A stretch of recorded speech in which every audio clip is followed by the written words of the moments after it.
What's up, everybody? It's the homie Truth Teller, the street reporter, and today we got a crazy topic. We gonna touch on a guy that a lot of people been asking me to speak on. This one of those guys that's known as a drill legend, even though he didn't rap. And remember, I always told you, when the guys who are known as a drill legend, but they don't rap, they instantly, in my opinion, become targets, because I believe being famous for the wrong reasons is the wrong reason to be famous. If you get what I'm saying, shit kind of crazy like that. If it ain't about the talent or about the music, or you can dance or shoot videos, or you got merch or something like that, you know, having the clout for being known as a person who shoot people probably ain't what you want to be, in my opinion. But let's talk about it. Today, we're going to bring a guy by the name of BayBay. You probably know him as BayBay. We're going to talk about what happened to him. I'm going to give you a little bit of background, and I'm going to give you my opinion. I'm not going to lie. His story has been touched on a couple of times on the internet. And to be honest, I don't believe I can bring you any new news to this right here, because I believe it's been spoken on. And I have some of the same conclusions, but I do have certain things I could add to this story that kind of confuses me, because I have spoke to a lot of people that's close to BayBay. Remember, I done interviewed a lot of people who consider BayBay to be their big brother. I interviewed Rico Reckless several times. I interviewed Lil Mister. And I know a lot of people from in that area out there, what they call mob, I guess, like the Wabash area around 59th and shit like that. So we're going to take that to the board and kind of explain to you. So today, we're going to kind of talk about BayBay. Now, one of the first things I noticed about him was he was from MOB, so I'm guessing that means he was from a GD set.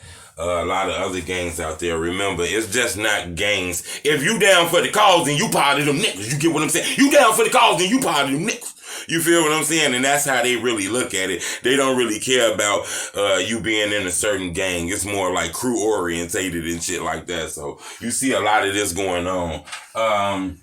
Another thing that I noticed instantly was he was real close with people like, he was real close with people like Melly.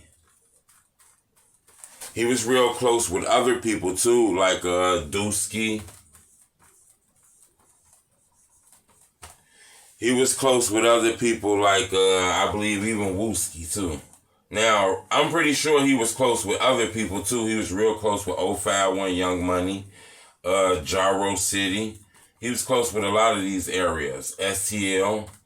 I noticed that this guy got killed. And he got shot in the head at his funeral. Okay? This neighborhood has a lot of murders in it, from like Duck on down, and they are like known to be doing shit to other people too. So instantly I noticed that he was like, could have been a target, because he was, you know what I'm saying, linked to all this shit. Basically a op. He was known as a shooter. People used to talk about BayBay like he was that nigga. You get what I'm saying? So that let me know that he was like a part of certain shit, and that confused me, because to have that type of clout and the fame and on interviews and all kind of shit, and he didn't have a record out, let me know that, you know, that kind of energy will come back to you. So I noticed that he had a reputation. He was kind of labeled like a chief. You know what I'm saying? He was like a shooter. He was like a shooter. Excuse me. He was like a shooter. Okay? Real close to certain people. So I hear Rico Reckless scream his name out in songs. He was real close to BayBay was real close to people like Stain and all kind of more people and shit like that.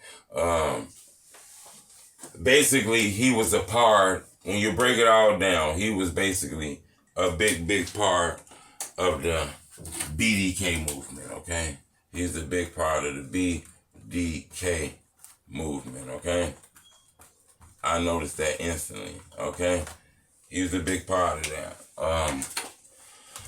What threw me off, though, is, you know, since he wasn't a rapper or anything like that, it was hard to come up with paperwork on this guy. I couldn't really find it. I couldn't find no police scanners. So I had to rely heavily on newspaper articles. I had to rely heavy on news clippings.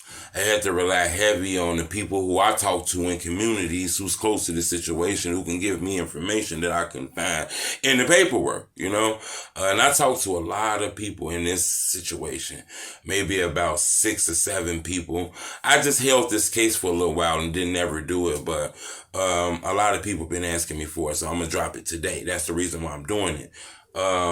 People who I talk to, and after reading the newspaper articles and everything sounding alike and sounding right, it seems that I believe in June of 2016, okay? I believe in June of 2016 that BayBay, all right? BayBay was in a car, okay? He was in a car, and I believe he was in a car on the 6500 block. I believe he was on the 6500 block of South Ross Avenue. Okay? All right? He's in the car on the block in that area. Now you got to remember, he's from MOB. He's from like that Wabash area. Okay?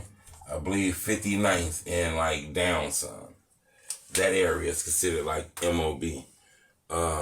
They say he was on the 6500 block though, of South Ross Avenue. They say he was in the car chilling, just in the car at nighttime. I believe it was like midnight. Remember why I say at midnight? You shouldn't have your ass outside. You got your ass outside at midnight and you out here doing bad and there's bad things going on and you know you got a reputation. You shouldn't have your ass outside because ain't nothing really good gonna come. You know, sometimes your reputation is empty and they don't give a fuck if you trying to change your life. A person don't give a fuck if you trying to change your life. You can change your life today and they not gonna care because they remember what you did in the past and that's what it was, okay? Because I'm not saying this guy ain't trying to change his life.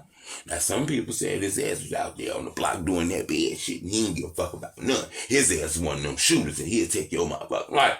Now, I ain't saying he ain't. I ain't saying he wasn't a good guy. Remember, the internet has a way of just putting your bed on there, you know, to get the views and shit. So I always remember that, okay? But they say he was on this block, sitting in a car. Next thing you know, black, black, black, black, black, black, black, black, black, black, black, black, black, black, black, black, black, black, black. They get to blinking, okay? MOB BayBay was killed. All right? His brother was killed, okay? All right? You following me? Now, this is what confuses me, okay? This guy been known as a tough guy. He been known in his neighborhood. He been doing what he doing. You know, people knew not to play with him, try to even play any games with him or anything like that. For this to happen confused me. Like, this should have been happening to him, if you want to put it like that. The fact that it didn't been happening, it just happened now, is kind of confusing towards him. It's something about this that smells a little.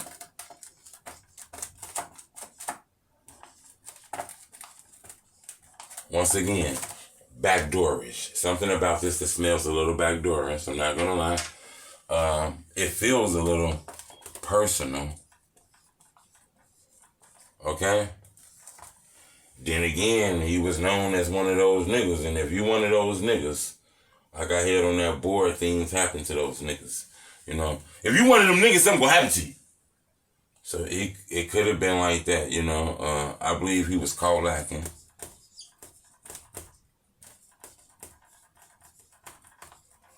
And this is kind of hard because, yeah, it's a piece of me believes it was personal. And I know it was personal because I can feel like this shit feels personal. This shit feel personal. I'm not gonna lie, this shit feel personal, you know. I believe his reputation at the end of the day. I believe he had a rep. I believe he had a rap. And everybody knew if you got into it with him what you had to do because they knew what the fuck he was gonna do.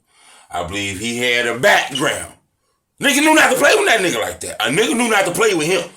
You feel what I'm saying? And I believe a motherfucker had to come that tough and aggressive for him. You know? Now, don't get me wrong, it could have been a case of caught lacking. It feels personal, though. I'm not gonna lie. And I smell backdoor vibes on the shit, to be honest with you.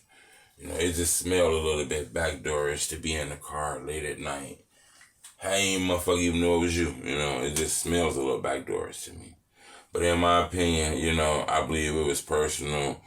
I believe, I don't know if it was gang related, because at the end of the day, all this shit be gang related, okay? All of it is gang related, but I just think this is a little bit more gang related plus. I believe it's a little bit more to this story. It's hard to put my fingers on this one right here, so this might be the one that got me stumped, but I feel like this could be some personal shit, I feel like maybe what I mean personal is not best friend personal, but I believe he got in a dispute with someone in the area, and maybe he didn't take them as serious as he should have took them.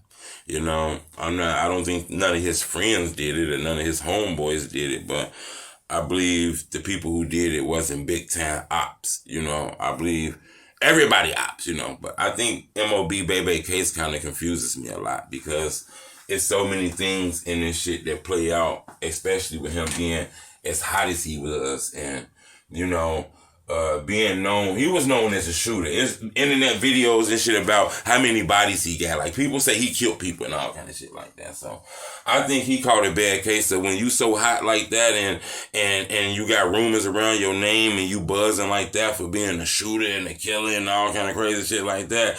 Anybody could have did it, So I think this is personally, when we all break this down, it's sad to say, but I think this is a case of the whodunit. I think he was so hot that, this case is gonna be a cold case. I think he was just so hot, and his name was so much in the street about how much shit he done.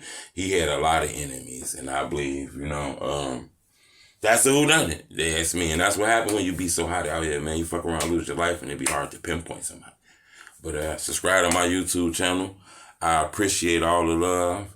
I appreciate all the support. Remember, I don't need no donations. Keep them to yourself. Go take your kids to the store. Go get the chips with the cheese and the meat and do something nice for them. You don't got time to be doing anything for me.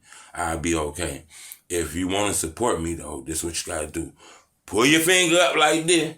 Like I always say, take your finger like this. You hit the like button. When you do that, it made this video grow. Maybe we can get like 3,000 likes on this video, and we can get a lot more subscribers, so we can hurry up and hit that 30,000.